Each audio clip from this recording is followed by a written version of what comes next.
السلام عليكم ورحمة الله وبركاته. ازيكم يا حبايب قلبي؟ عاملين ايه؟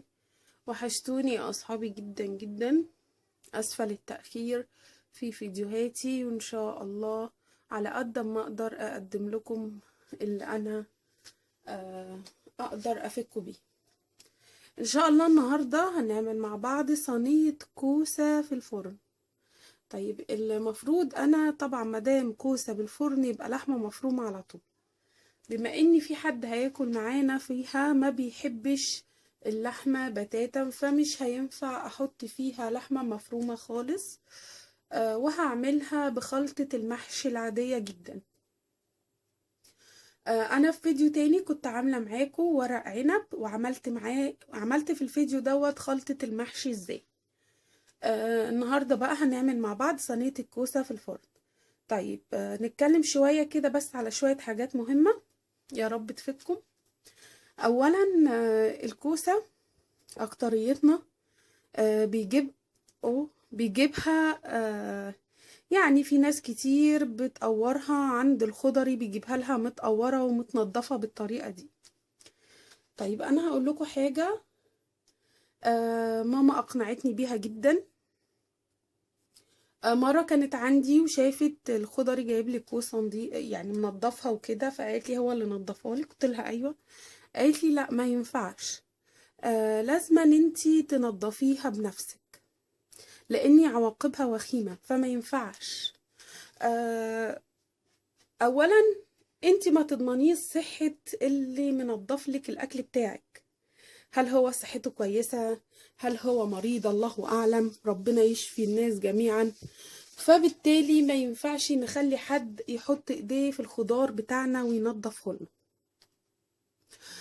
لازما انتي تنضفي الخضار بتاعك، بلاش كسل علشان خاطر صحتنا وصحة ولادنا. وتعالي على نفسك شوية. خلاص انا كده جبت الكوسة ونضفتها. آه قورتها. تمام، قورتها وعملتها كده بالمقوار بتاعتي عشان يبقى المنظر كويس معايا. لما تيجي تقوري الكوسة، انا طبعا عارفة كلكم ستات بيوت ممتازين صراحة، يعني مش محتاجين حد يقول لكم معلومات زي ديت. انما انا بقول للبنات اللي لسه بتتعلم او العرايس الجداد. اولا لو انت بتتعبي يعني بتخرمي الكوسه، بصي تاخدي المقاس كده بتاع الكوسه، تسيبي الحته دي اللي هتسيبيها مثلا، وتقيسي بصبعك كده المقاس طول الكوسه، وتدخلي، ما تشيلي صبعك من على العلامه، وتدخلي كده، وهو دوت المقاس اللي المفروض توصلي له، ما تتعدهوش. تمام، خلاص كده. طيب لما تيجي تدخلي المقوار ما تدخلهوش بعوجة، هتتخرم معاكي من الجنيه، لازما يبقى مستقيم كده. وتدوري كده الاول، تطلعي اول جزء وتطلعيه، وبعدين تدخلي تاني وتقوري عادي جدا. خلاص، الخطوط ديت احنا بنعملها كمنظر، يعني يبقى للكوسايه شكله كويس. بنفس المقوار من الجنب المشرشر دوت بتعملي كده هوت، بيطلع معاكي شكل الكوسه بيبقى كده. خلاص، ديت ايه حاجات مهمة. لما تيجي تختاري الكوسة يا بنات، نختار اللون ده، لونها اخضر غامق. لو اخترتيها الاخضر الفاتح تبقى ايه، يعتبر ايه، الكوسة دي بقالها فترة مقطوفة وقعدت كتير عند الخضري، زي ايه، كأنها عجزت، شيخت بمعنى اصح. فميبقاش طعمها حلو خالص، وتبقى ناشفة قوي كده، ومش طعمها حلو خالص في الاكل يعني. فنحاول نجيب الخضرة الغامقة كده. حجم الكوسة ما ينفعش يبقى كبير قوي ولا تخينة قوي، لا مش هيبقى منظرها حلو خالص في الاكل او انتي بتقدميها. حجم الكوساية بتاع الحشو المفروض يبقى هو دوت. صراحة انا بجيبها للحشو او لغير الحشو بنفس المقاس، بالطريقة دي طازة وفايدتها فيها مش كبيرة ولا عجوزة. خلاص. طيب ايه تاني؟ بعد ما نقور الكوسة ننقعها في مية وملح فقط.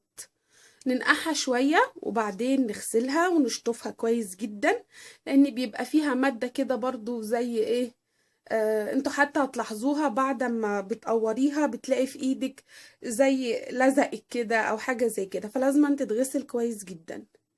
قلتلكوا الكوسة مفيدة جدا لأولادنا، مقوية للقلب، آه، خفيفة على المعدة، بتتهضم بسرعة، حلوة للقولون، ليها فوائد كتير جدا. يعني الكوسة ممتازة ممتازة من الخضروات اللي المفروض دايما ندخلها في أكلنا، عشان بنيان جسم ولادنا يبقى ايه، قوي على قد الإمكان يعني.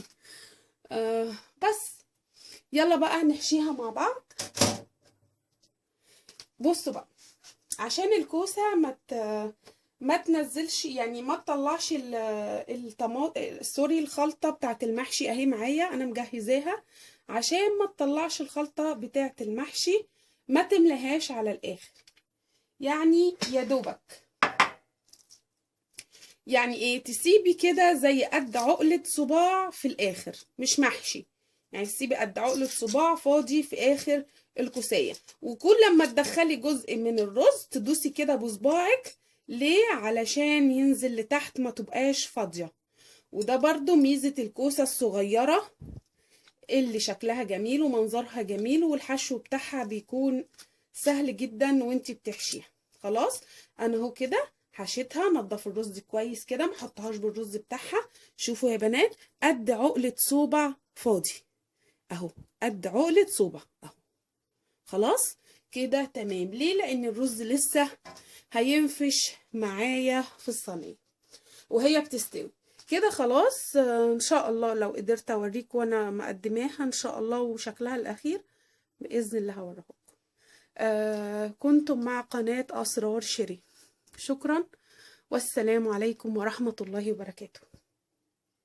ديت صينية الكوسة بعد ما طلعت من الفرن.